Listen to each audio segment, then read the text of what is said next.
We're at the Mishnah on Nun Beis Amin Aleph, about 15 lines down. Mitzvah Hanisrafen. How do you carry out a misa of sreifa? You would sink the condemned man or woman up to his knees in manure. It means it was something that would trap him in place. This next part is actually the same system that they would use for chenek, which was choking. They would take a strong baguette, a scarf, and you wrap it inside a softer one, because you didn't want the actual harshness of the scarf to damage the man's neck. But kairach al tzavara, they would wrap it around his neck. They would pull it from both sides. All this was done to get him to open his mouth. In the case of chenek, they would continue till they choked him. They didn't want to choke him, as we'll see in the Mishnah. They would light the wick or the consumable that they're going to use, and they would throw it into his mouth. Would descend into his innards. It would burn him from the inside. Yehuda objected to this procedure. He didn't like the fact that they were basically strangling him to get his mouth open, because that's chenek, that we're giving him sreifa. And what happens if you strangle him too much and he dies from the chenek, which is not the correct punishment.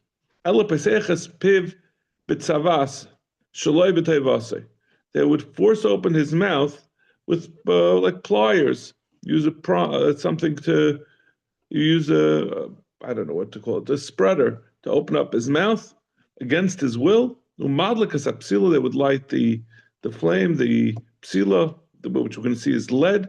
They throw into his mouth. Would descend to his innards, and it would burn him from the inside.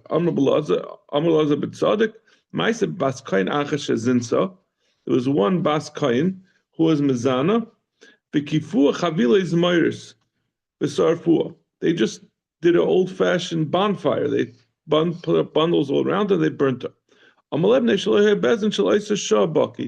they told him, he said, why are you saying this whole complicated procedure where you open up his mouth and you pour stuff down? Why don't you just do the bonfire? They told him, no, that was a mistake. They didn't know the correct procedure. There were a bunch of tzedukim that did that.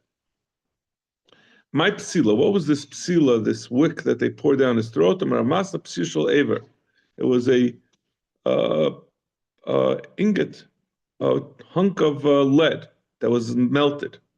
Minalon, where do we know this from? Meaning, where do we know that we do this kind of burning and not a straightforward burning in a bonfire? Learn it out from Adas Karach. Ma'alon shreifet nishnam b'guf kayim. Just like as the Gemara is going to show in a minute, that by Adas Kairach, the Kairach himself and his family were swallowed up by the ground, but the larger group that followed him were burnt up. Then their burning was that they were burnt from the inside, and their outside, the guf was kaim. Avkan shreifes neshama b'guf kaim. So too over here. Rabbi Lozo Eimer Asher shreifes sevnei Aaron. You learn it out from Nadav Avihu, that they were burnt from the inside and not on the outside. Malalon shreif and neshama b'guf kaim. Avkan shreif and neshama b'guf kaim. So that's machlekes Reb Nassim between the Tanakama and Rebbe Lozo. Mandi Aleph me'adas karach minole, the one who says from Ma'adas Karach. How do you know that by Adas Karach they weren't fully burnt? The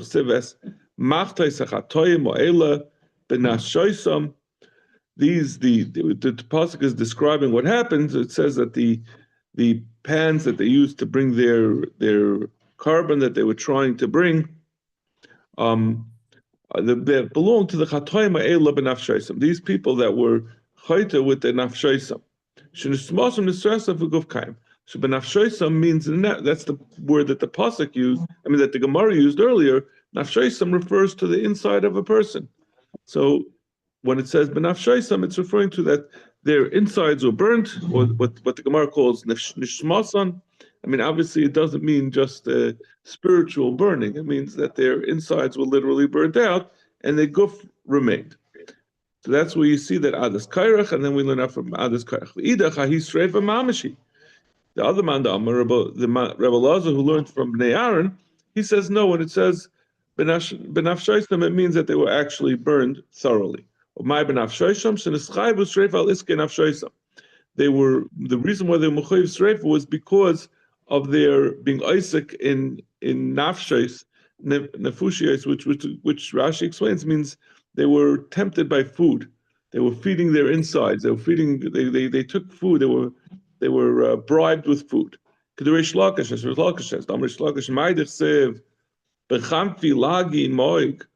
the bribery of those who of eating the delicacies. That's caused me to bare my teeth at them. Because of the chanifa that Rashi says that Kairach put out al iske legima by food.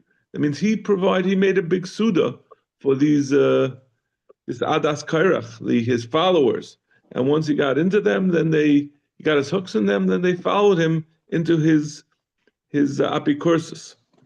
Charak aleim, because of that, charak aleim sar shel Gehenim, shinov. That's the end of the pasuk, that the Sar of Gehenim, the Lord of Gehenim, bared his teeth at them. Mandi Yalef Bnei Aaron, the Madam who learns from Bnei Aaron and not from Bnei Kairach Minole. How do you know that Bnei Aaron were only burned from the inside? They died of Bnei Hashem. Ke'ein misa, just like a regular misa. When a person is mace, there's no sign from the outside. He expires under normal circumstances. So too, the misa of the Bnei Aaron was like a regular misa that on the outside everything seemed okay. And the other manama says it was straight from mamish. So how does he tie that which says in the pasuk vayemusu? The asabhu mikavoy, that it started from the inside. Kein misa, like misa, meaning like a normal misa that you don't see anything from the outside. So too, that Bnei Aaron, it started from the inside, but according to this man Amar, it ended up burning them all together. The Tanya. There were two lines of fire that went out of the Kodesh Kodashim, and it divided up into four. And two of these lines of fire went into the two nostrils of Nadav, and the other went into one of the two nostrils of Aviv. The Sarfim, and it burnt them up. And according to this man Amar, who says we learn out from Bnei Kairach, it's because when it says it burnt them up, it means it burnt them up totally. But it started from there, and that's why the pasuk used the lashon vayemusa. It says that they were burnt, meaning only they, but not everything. It's a lashon miyat. It's mashma that only their insides and not their outsides were burnt. No, it means to exclude their clothing, not that their bodies weren't burnt. Back to Gemara. So we have this machlekes, whether you learn out from Bnei Aaron or you learn out from Adas Kairach, that shreifa does not mean burning the outside of a person. It means this procedure: you open his throat and you pour the molten lead down his throat. Like we brought earlier, we had the Paraman Esrafim a couple of weeks ago, that the Parkai in Mashiach and the Parhal Dav Shal Tzibur were brought as karbanos, but instead of being burnt on the Mizbeach, they were brought out of Yerushalayim and burnt in their totality outside Yerushalayim. So why don't we learn out the person who's being executed by Sreifa? Let's compare him to the Paraman Esrafim and burn him in totally. Why compare him to either Aaron or Bnei Aaron or to Adas Kairach, compared to the Parim, which are fully burnt? So tomorrow, Malahal on Shreifa Mamish, Afkan Shreifa Mamish. Why don't we learn out from there? So tomorrow, first of all, Mistaver Me'adam Havleil Melech. It's better, it makes more sense to learn out from either Kairach or Bnei Aaron, because they were Adam. And there were other things. Shechein Adam, first of all, it's an Adam. Chayta, also they were the Bnei Aaron and Adas Kairach were sinners. So we're going to learn out that the punishment of this person who's getting streifer from them, Masha Enkain, by the Param and Esrafim, the Param themselves were not over a chait. They're just Param. They're just cows. So it's because of a chait, but they themselves didn't run chait, so it's not as similar. Also, Neshama, the Param and Esrafim were already shechted prior to this, and now we're just burning their carcasses. Masha Enkain, by the others, by what we're talking about to execute someone, and Aaron, Bnei Aaron and Kairach, they were all being killed at the time that we're discussing of how to burn them. And Pigel, it's also not similar to Param Esrafim, because Param Esrafim are susceptible to Pigel if you have the wrong machshava. Mashenka, there's no such thing that's only relevant to karbanis. These other things are not karbanis. To me, it sounds like that's almost like a shorthand for saying this is a carbon and those are not karbanis. Because I don't think the pigel itself, I don't see why pigel itself would be a mailu umayrid as far as making it comparable, but it means it's a carbon and those are not karbanis. If I could say ways in which execution by Shreifa is similar to Param Esrafim rather than Bnei Aaron and Adas Kairach, it's a machshir, meaning that this is something that the Rebbeinu Shalom has commanded you to do. You say you're supposed to burn the Param Esrafim. To do something, machshir means that it's not the Rebbeinu Shalom himself. It's something that we are commanded to do.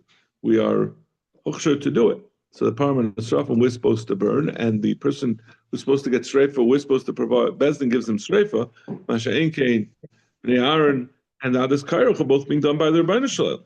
And Ladairis, in addition, those were one-off cases by Adas Kairach and Bnei Aaron. Masha Enkain over here, we're talking about Param Esrafim and the Einish of Shreifa. These are things, they're rules that are in place forever.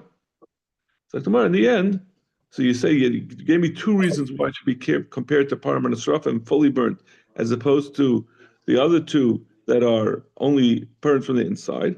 Hanach Lefisha, we had four reasons to compare it to Bnei Aaron and Adas Kairach, so we'd rather do that than compare it to Param Esrafim. So Gemara, Mandi Alf Adas Kairach, my time Eliyahu from Bnei Aaron. According to Mandam, we learned that from Adas Kairach. Why don't we learn from Bnei Aaron? So like we said before, he holds that Bnei Aaron was taka fully burned, so you can't learn out from them. So Gemara said, if that's the case, you say you couldn't learn out from Bnei Aaron because they were fully burnt, but let's learn out from Bnei Aaron you're saying you learn out from Adas Kairach because they're partially burned. They're burned from the inside, and we don't learn out from Bnei Aaron because they're fully burnt, just because they have different rules. Why should you learn out from Adas Kairach to learn out that they're only burned from the inside?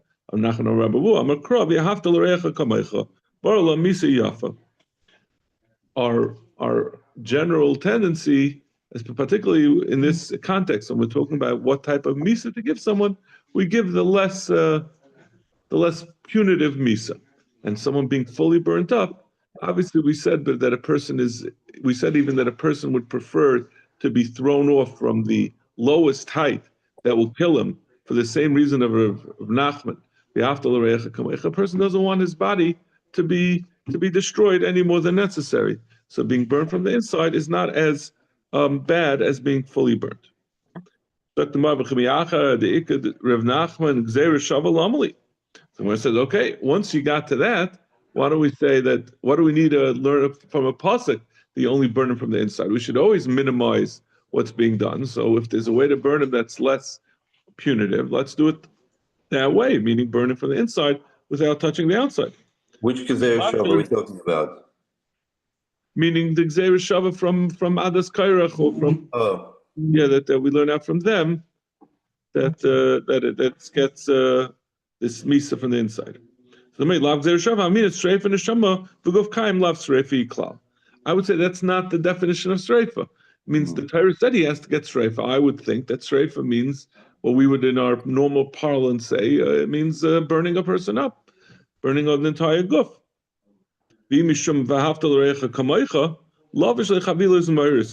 If you'll say, but there's a pasuk of and for some reason the Gemara seems to have a Gemara Gemiri law there seems to be angenommen and that this applies in some context to the Mises Bezdin. I would say that the way you would apply that when you burn him up in his entirety would be to put on a lot of wood to make sure that it happens quicker. The same way that you burn up the egel by the egel from the har. I'm sorry, la'agel, fair. But Rashi says la'agel mahar. You should burn him up quickly. Kamashma, and that's why we need the Gzera Shava to tell you that no, it's not talking about fully burning him, but only burning from the outside. Why don't they put the person to sleep? Make sure Well, first of all, we have the Torah says you do Shreifa. That's really a little bit what the Gemara said. The Gemara said, let's say we have to give him an easier Shreifa, which the Torah said Shreifa. Gemara says, I would have thought that's not Shreifa. You have to do what the Torah says. Just within the bounds of what the Torah has prescribed for each Misa, you do it in the easiest way. But you can't say we have to the Torah says, Bas Kayin, Kiseicha Liznos, as a Via Micheles, Be'ez Tisarif, you have to burn her. So you can't just ignore. But let's do it when the person will say they intoxicate. You mean think they'll give a sedative beforehand? I seem to remember didn't we see before that they would give him like wine mixed with something? Yes, yeah. We saw that they did. Yeah. They gave him a kind of sedative. So I assume that it would apply to here as well. The straightforward. So we saw that by Skila. And maybe the Gemara didn't feel it had to mention it each time. It was what was the wine mixed with? I don't remember. Yeah, I know yeah, so it was right. It was wine with something else that would knock him out. Yeah, so you're right. Suck the Gemara. Moshe Ba'ar Mahalcham Derech. The Gemara is now going to explain why the Bnei Aaron deserve to get Misa. Moshe and Aaron were walking along the way, and other Avihu Mahalchan Acharei, another Avihu were walking after them, V'chol Yisrael Achareim, and the Gans Klal Yisrael walking after them. Amalei Nadav Avihu, one said to the other, Emasi Yamusu Sheiskenim Halalu. When are these two old people going to die? V'ani v'ata and Ayegin Esadar, and we'll be the leaders. It sounds like a bizarre, like you wouldn't have thought that this is Nadav Avihu were the leaders of Klal Yisrael. I guess it was a certain, often the Gemara will describe something as being more blatant than it is. It probably was more subtle. They were saying we want to have our chance to implement what we think is going to be good for the dar. Let's see who's going to bury who. You think you're waiting for your chance, you're never going to get the chance. There are many old camels, that are carrying the skins of the young camels. That means the old hardy camels. They outlast the young ones who thought they were going to have their time. Amar Rabbi Loza. Lama Talmud Chacham. What is a Talmud Chacham like? It's Am Haaretz, in front of an Am Haaretz. Betchila Daim Lekit and Shalzav. This is going back on that which we said earlier, that Kairach got involved with the Adas Kairach by providing them with a Suda. They both everyone got corrupted from that. So he said that's similar to what happened. These were Talmidei Chachamim, these people that Kairach brought to him. So in the beginning, B'tchila Daim Lekit Shalzav, when Am Haaretz sees a Talmud Chacham, he thinks he's like a gold kli. Siper Manu. Once the Talmud Chacham starts schmoozing with him and lowering himself to his level, Daim Lekit Shalzav Kesef, he seems like a kli of silver. Nanami Menu, once the Am Haaretz provides something to the Talmud Chacham has to come on and ask the Am Haaretz to provide for him. He's like a earthenware kli. And once that reverence that Am Haaretz has is broken, it can never be restored.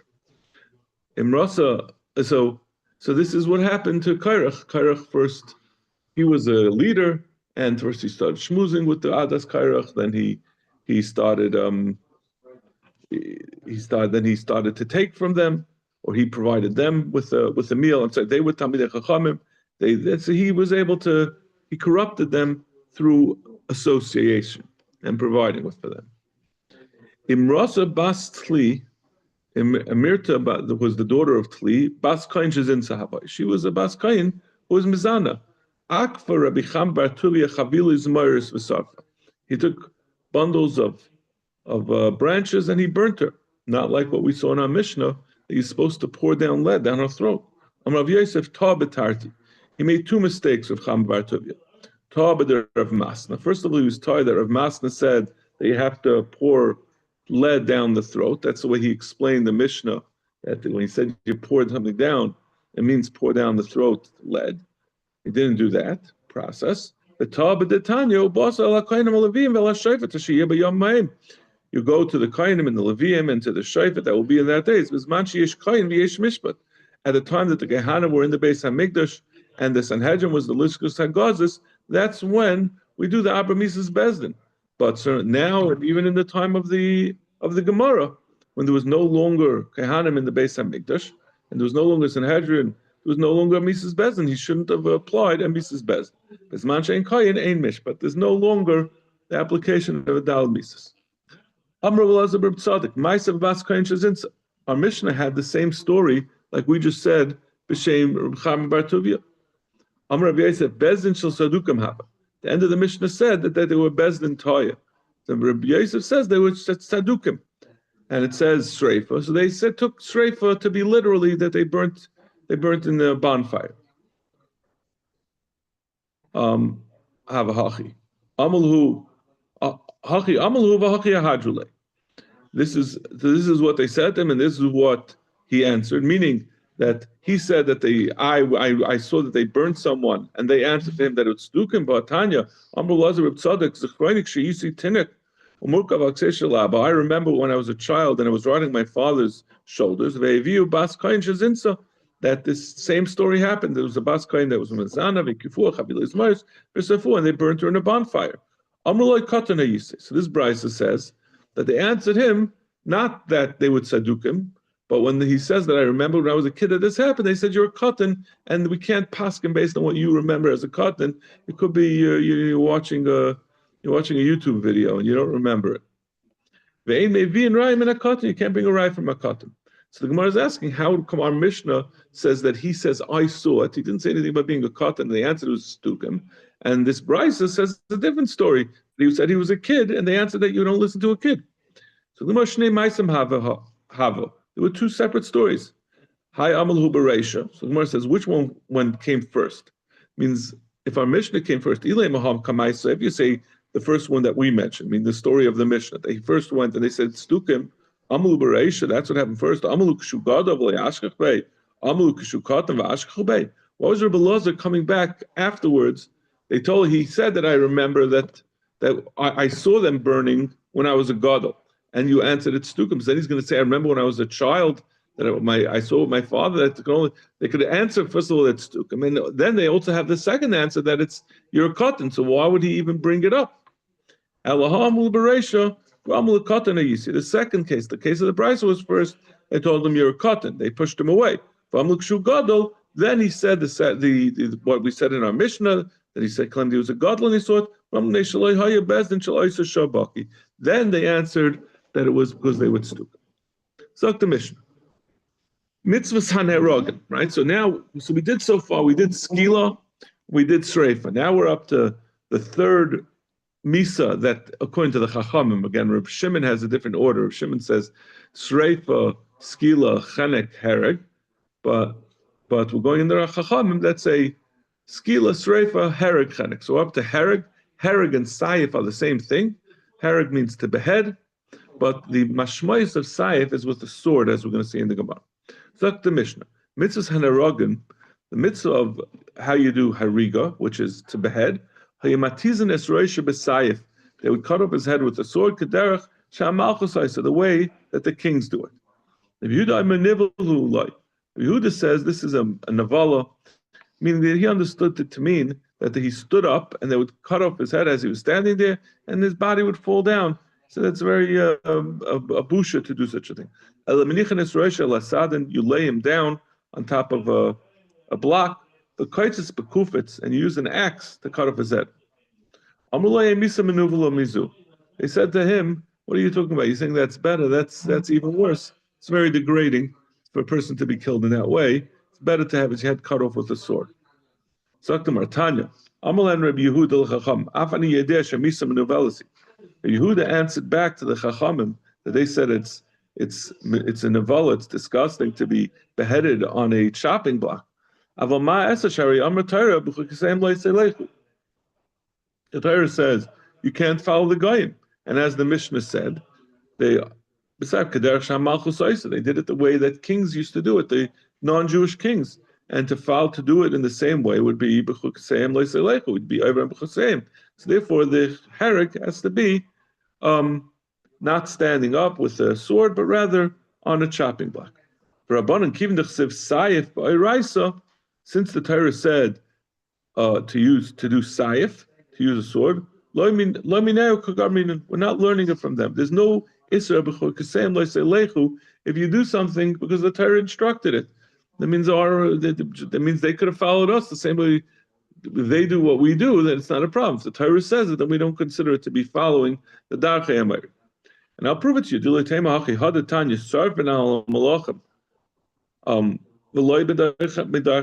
We said, we brought this, came up earlier. I'm going to see that pasuk again, that they used to burn the belongings of the kings when they died. It was part of their funeral festivities. They would burn their treasures. And they said you could do that by Jewish kings, and it's not considered Darchei Amari. Why? Why aren't we concerned about that this is what the kings have been doing even before the Jewish kings came into existence? Since the Torah mentions this practice about doing this to Jewish kings, this was what the Melech was told. We had this a couple of blot ago, that he was assured that when he's going to die, he's going to get the full honors and get his belongings burnt. So Vaisis, the pasuk already confirmed that this is a part of what the Torah acquiesces to. So therefore, it's not considered since there's a source for it in the pasuk. Since it comes from a pasuk, we're not learning it from them. So too over here, when it comes to how do we execute someone with the misa of hereg, it's not being learned from them. Since it says mentioned saif in the Torah using a sword, we're not learning it from the executioners of non-Jewish kings. These are those who are killed. A ritzeach, someone who kills someone, and anti-ir anidachas, those who are Eved Zara as a city. It says the word charav. So charav refers to a sword as opposed to an axe. So therefore, we have a basis in the pasuk that a ritzeach gets saif, it gets killed with a sword, and it's not a problem of b'chukaseyim. El ritzeach, I'm sorry, by iranidachas it says it. El ritzeach minal. Where do we see that by a murderer that the Torah mentions a sword? The Tanya nakam yikim nikmas nakam yinakim. That the pasuk says by a murderer, what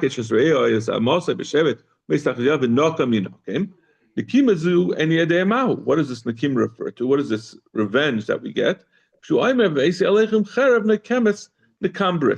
Torah mentions the word cherev using a sword, nekambris, and it mentions the word nekima. So nekima refers to a sword. So we have an allusion to a sword, not just by iranidachas, but by a ritzeach as well. So that tells you the kim again is with a sword, and therefore there's no problem with doing hariga with a sword. The ema. With the breast, not on breast. That's just a pasuk. Well, it says yinakim by a murderer, and it says charev nekemes nekambres. This is not talking about a murderer. This is the Rebbeinu Shalom revenges. He'll get vengeance on the enemies of Klal Yisrael. He is a bris with Klal Yisrael. He's going to go get. But since we use nekima together with the swords, that brings sword back to a murder. Prakti Gemara, be'ema de baras lei mivras. Maybe it means that you stab him with a pointy sword. How do we know? Like what is it called? A saber, a rapier, like in fencing. Maybe you puncture him. So it says the face of the charav, which means the length of a sword, a real sword that cuts him. The aim of the avid gistra. Maybe it means that you cut him, but how do you know it means beheading? Maybe it means you make a slice and he bleeds to death. To slice him up is not geschmack. A person would rather be beheaded and get it done quickly. Ashkan the kotel avda. This pasuk is talking about an eved. It says Nakam Yikaim. That's talking about Yakish es Avdoi as a Moshe b'Shevet.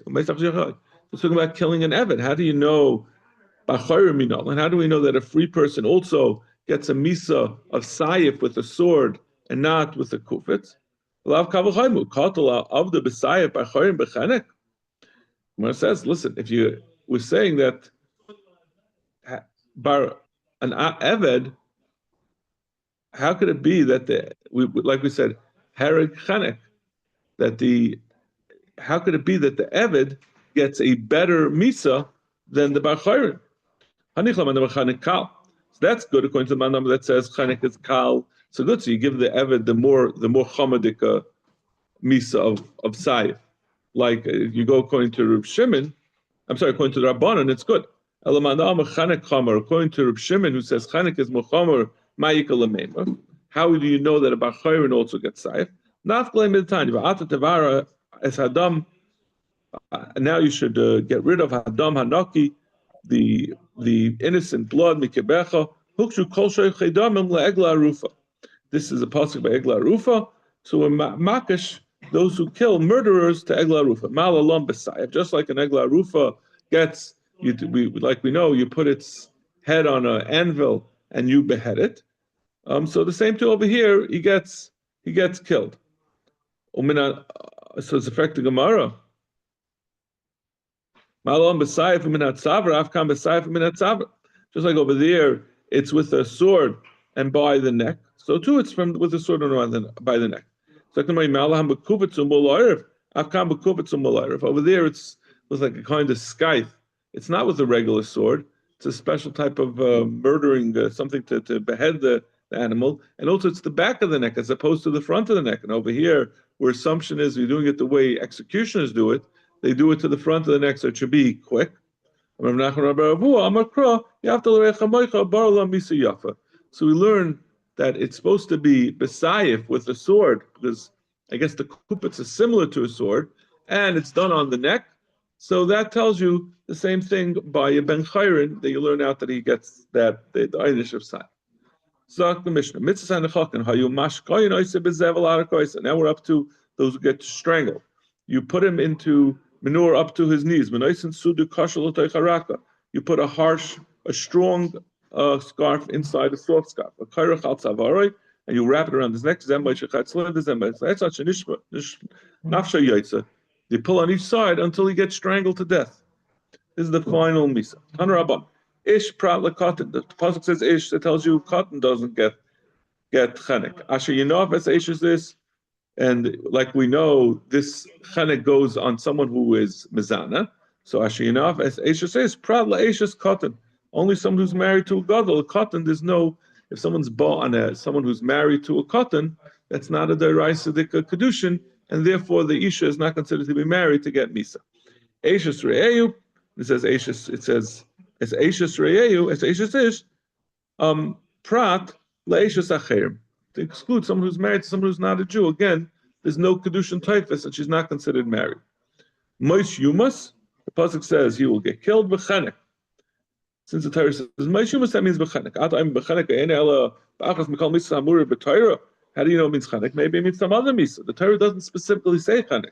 All the other misas are listed in the Torah. Chenek is never mentioned.